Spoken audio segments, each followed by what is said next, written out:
Hello, good morning Malayalees. പിന്നെ എനിക്കൊരു കാര്യം പറയാനുള്ളത് എന്താണെന്ന് വെച്ചാൽ, ഞങ്ങളുടെ നാട്ടിൽ മുഖ്യമന്ത്രി ആകാൻ പോകുന്നത് വിജയ ജയിച്ചു. ഇനി നാളെ മുഖ്യമന്ത്രി ആകാൻ പോകുന്നു, സീറ്റിലിരിക്കാൻ പോകുന്നു. പിന്നെ എനിക്കൊരു കാര്യം പറയാനുള്ളത് എന്താണെന്ന് വെച്ചാൽ, നിങ്ങളുടെ നാട്ടിൽ ഈ കേരളത്തിലാണ് ഞാൻ ജീവിക്കുന്നത് മലയാളീനെ കിട്ടിയിട്ട്. എന്താ പറയുക, ഇവിടുത്തെ കാടുകൾ നീലക്കാട്, മഞ്ഞക്കാട്, പച്ചക്കാട്, വെള്ളക്കാട്, ചുമന്ന കാട് എന്ന് പറഞ്ഞിട്ട്, കറുത്ത കാട് എന്ന് പറഞ്ഞിട്ട് പലതര കാട് തിരിച്ച് വെച്ചിട്ട് ഉണ്ട് ഇവിടുത്തെ മുഖ്യമന്ത്രി. എന്നാൽ തിരിച്ച് വെച്ചിട്ട് അങ്ങനെയുള്ളവർക്കത് അർഹതപ്പെട്ടവർക്ക് കൊടുക്കുന്നുണ്ടാ ഇവിടുത്തെ മുഖ്യമന്ത്രി? എന്തിനാണ് നിങ്ങൾ വോട്ട് ചെയ്യുന്നതെന്ന്? നിങ്ങൾ എന്തിനാണ് ഈ പാവപ്പെട്ടവരെ നിങ്ങളൊക്കെ വോട്ട് ചെയ്യുന്നത്? എന്തിനാണ് ഇവിടുത്തെ നിങ്ങൾ ഈ കേരളത്തിലെ മുഖ്യമന്ത്രി ആക്കുന്നത്? എന്തിനാ അവരെ? അവർക്ക് തിന്നാൻ വേണ്ടിയിട്ടാണ്?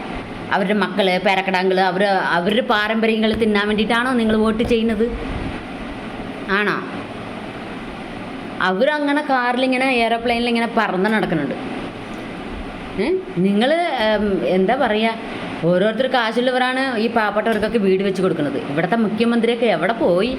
നിങ്ങൾ വോട്ട് ചെയ്യുന്നത് എന്തിനാ? നിങ്ങളെല്ലാവരും കേരളത്തിലുള്ള മക്കൾ എന്ത് ചെയ്യുന്ന അറിയോ? അല്ല, തമിഴ്നാട്ടിലേക്ക് നിങ്ങൾ വാ, അവിടെ വന്ന് വോട്ട് ചെയ്യും. അപ്പം നിങ്ങൾക്ക് കിട്ടേണ്ടത് കിട്ടും, എല്ലാം കിട്ടും. മാസം 1000 രൂപ കിട്ടുന്നുണ്ട്, ഗ്യാസ് ഫ്രീ ആയിട്ട് കിട്ടുന്നുണ്ട്, TV അതുകൂടാണ്ട്. ഇതൊക്കെ ഞങ്ങൾ പണ്ടേ മേടിച്ച് കഴിഞ്ഞു. ഇനിയിപ്പോൾ വരാൻ പോണത് പറയേ വേണ്ട. അതുപോലെ ഇഷ്ടംപോലെ കിട്ടുന്നുണ്ട്. പണിയില്ലാത്ത സമയത്തൊക്കെ അവിടെ ഇതൊക്കെ കിട്ടുമ്പോൾ ഞങ്ങൾക്കൊരു സന്തോഷം. ഇതുപോലെ ഈ നാട്ടിൽ കിട്ടിയിരുന്നെങ്കിൽ പറയേ വേണ്ട. ഇവിടെ എന്തോരം പാവപ്പെട്ടവരുണ്ട്. ഇവിടുത്തെ മുഖ്യമന്ത്രി ഒന്നും ചെയ്യുന്നില്ലല്ലോ, അടങ്ങണ പോലില്ലല്ലോ. ഞാനൊക്കെ ഈ നാട്ടിൽ വന്നിട്ട് ഇപ്പോൾ 26 വർഷങ്ങളായി. ഞാൻ ഈ നാട്ടിലത്തെ മന്ത്രിക്ക് വോട്ട് ചെയ്തതിനേക്കാളും ഭേദമല്ലേ മിണ്ടാണ്ട് വീട്ടിൽ കുത്തിരിക്കണത്? കാരണം ഞങ്ങൾ പണിയെടുത്ത് ഞങ്ങൾ തിന്നണം. ഈ നാട്ടിൽ മന്ത്രിക്ക് എന്തിനാണ് ഞാൻ വോട്ട് ചെയ്യുന്നത്? ഇയാൾ മന്ത്രിയായിട്ട് എയറോപ്ലെയിൻ ഇങ്ങനെ പറന്ന് നടക്കും. നമ്മളാ കഞ്ഞിക്കില്ല കറിക്കില്ല എന്ന് പറഞ്ഞിട്ട് നമ്മൾ ഇരിക്കും.